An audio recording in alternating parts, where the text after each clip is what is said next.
Tiempo del Renacimiento. Tiempo para que aquella obra se quedara marcada en los anales de la historia. Estamos en los años 1593. Y aquí, este mismo hombre se prepara para pasar a la historia como uno de los más grandes de la literatura universal.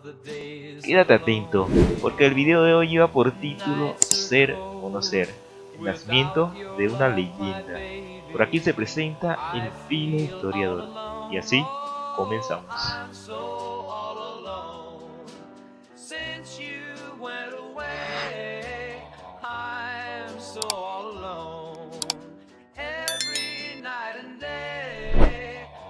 William Shakespeare, 1564-1616. Dramaturgo y poeta inglés, muy reconocido, y sobre todo, un referente obligatorio cuando se habla sobre literatura universal. En sus inicios, por allí en el siglo XVI, Shakespeare comenzó su carrera literaria escribiendo poesía. Dado a esto, sus primeros trabajos estaban fuertemente influenciados por los poetas petrarquistas de la época. Eso se hace evidente en los sonetos Número 1, 3, 7, 18, 19 y 20, que hablan más que seguidamente sobre la fugacidad, la belleza y la perfección. Puntos muy marcados en la poesía petrarquista. Además, Shakespeare también se inspiró en autores clásicos como Ovidio, cuyas historias mitológicas y leyendas sirvieron de base para algunos de sus trabajos, como por ejemplo lo fueron El sueño de una noche de verano, La tempestad y Tito Andrónico, aunque un ejemplo más concreto de ello se encuentra en la mítica obra de Romeo y Julieta, que, en comparación a la historia de Píramo y Tisbe, relatada en la Metamorfosis de Ovidio, presenta similitudes notables. Dos jóvenes amantes de familias enemigas que se ven obligados a morir trágicamente. Aquí, claramente se nota cómo Shakespeare tomó prestado varios elementos de la Metamorfosis, para así adaptarlos a su propia tragedia romántica. William Shakespeare nació en Stratford-upon-Avon, Inglaterra, en 1564, donde recibió una educación básica en la escuela del rey Eduardo VI. Se cree que Shakespeare asistió a esta escuela en la década de 1570, y la evidencia circunstancial sugiere que fue allí donde recibió su educación. Datas antiguas certifican que esta escuela fue fundada en el siglo XIII y refundada por el rey Eduardo VI, y que la misma ofrecía una educación clásica con énfasis en el latín y el griego. Siguiendo con sus padres, William era hijo de John Shakespeare y Mary Arden, el tercer hijo de la familia Shakespeare, y en total habían sido 8 hermanos. Su padre era un próspero comerciante y un miembro influyente de la comunidad de Stratford. En cuanto a su madre, Mary Arden, se especula que provenía de una familia de terratenientes y que tenía una ascendencia más noble que la de su esposo.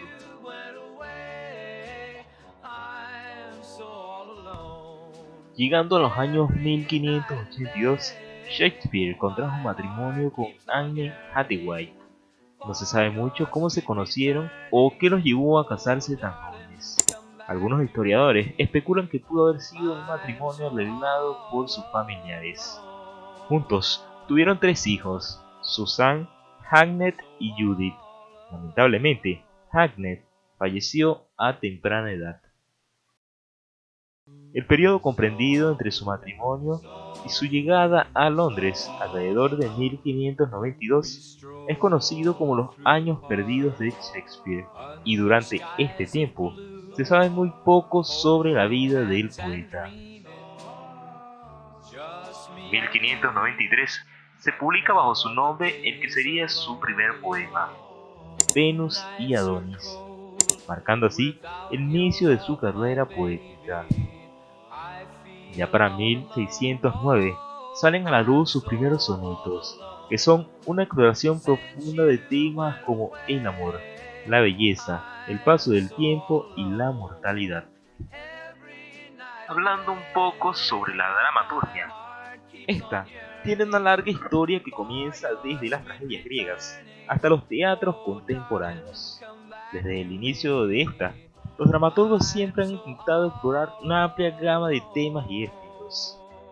Por ello, William Shakespeare se vio fuertemente atraído y así terminó entrando en la compañía de los hombres de Lord Chamberlain para mediados o finales de la década de 1590.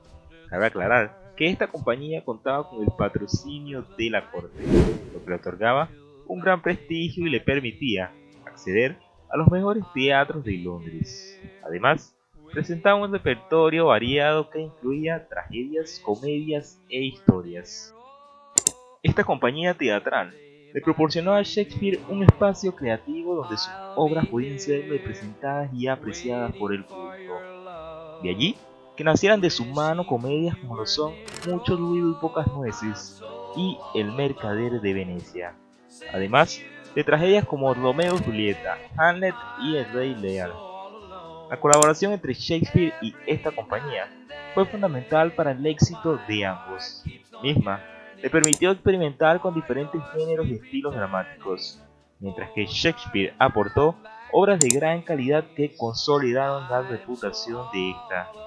Con la llegada de Jacobo I al trono en 1603, la compañía cambió su nombre a Hombres del Rey, reflejando así su rotundo patrocinio real.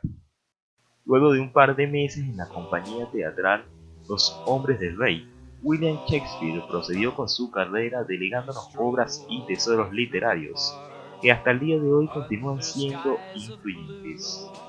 A través de sus comedias, tragedias e historias, exploró los rincones más profundos del alma humana, abordando temas universales como el amor, la pérdida, la ambición y la justicia.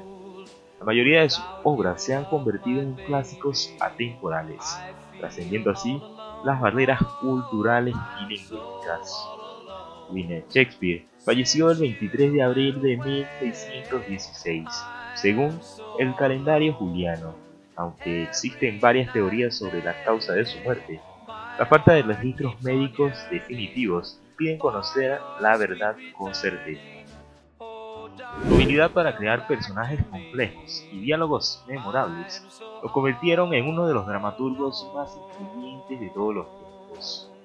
Uno de sus personajes más emblemáticos, Hamlet, nos legó una de las frases más famosas de la historia: ser o no ser. Esa frase, digamos que existencialista, que quedaría mejor como existir o no existir, refleja la capacidad de Shakespeare para penetrar en las profundidades del alma humana y así plantear interrogantes relevantes en nuestra sociedad. Por aquí se despide el filo historiador. Hasta la próxima.